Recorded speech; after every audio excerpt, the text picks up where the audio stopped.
শাসক দলের মদতেই বাঘাযতীনের বিদ্যাসাগর কলোনিতে বেআইনি নির্মাণ গড়ে ওঠে, এমনই অভিযোগ করেন স্থানীয় বাসিন্দারা। হেলে পড়া বহুতল শুভ অ্যাপার্টমেন্ট ভেঙে ফেলার কাজ জোর কদমে শুরু করে কলকাতা পুরসভা।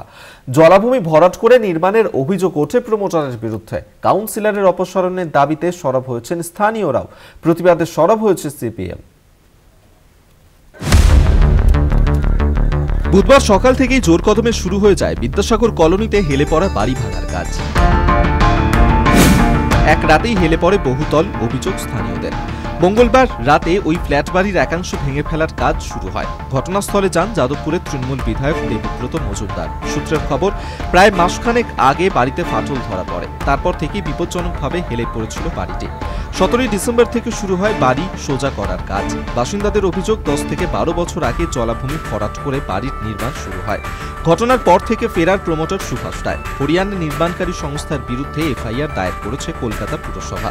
পুরসভাকে না জানিয়েই নির্মাণ হয়েছে। পাশাপাশি নির্মাণের জন্য কোনো অনুমতি দেয়নি পুরসভা, দাবি তৃণমূল বিধায়কের। ডিজিকেও আমি বলেছি, নাগরা বিল্ডিং কনস্ট্রাকশন প্রাইভেট লিমিটেড বলে যমুনানগরের একটা কোম্পানি, যে এই কাজটা করছে এবং এই কাজটা যে করছে, এই কাজটা করার জন্য কোনো অনুমতি পুরসভার থেকে তারা নেই। বিদ্যাসাগরে বাড়ি ভেঙে পড়ার ঘটনায় এদিন পথে নামে সিপিএম নেতৃত্ব।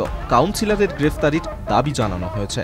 আমাদের ভবিষ্যৎ প্রজন্মের জন্য আপনাদের কেবলমাত্র মুনাফা মুনাফা মুনাফা, কেবলমাত্র কাটমানির পয়সা আদায়ের জন্য আমাদের সমস্ত মানুষের জীবনকে যারা বাজি রেখেছেন, সেই কাউন্সিলরকে গ্রেফতার করতে হবে।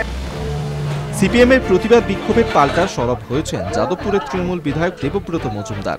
এখান থেকে 200 মিটার দূরে যান, পলতান বলে 101 নম্বর ওয়ার্ডে কমিউনিটি হল, অত বড় কমিউনিটি হল, জমি সরকারের না, কারো জমি না, পুরো বেআইনি নির্মাণ। উদ্বোধক হিসাবে নাম আছে বিকাশ ভট্টাচার্যের, পয়সা তুলে খাচ্ছে ওরা ওখান থেকে। আমরা তো দায়িত্ব নিয়ে বলছি, এখানে সিপিএম এর যে কটা পার্টি অফিস আছে সব কটা বেআইনি। বিদ্যাসাগরের বেআইনি নির্মাণ কাণ্ডে কার্যত তরজা শুরু হয়েছে তৃণমূল সিপিএম এর মধ্যে। পুরসভার দাবি, অনুমতি ছাড়াই তৈরি হয় বহুতল। বাসিন্দাদের নিরাপত্তা নিয়ে সরব হয়েছে সিপিএম। ঘটনায় উঠেছে একাধিক প্রশ্ন। কলকাতা টিভি।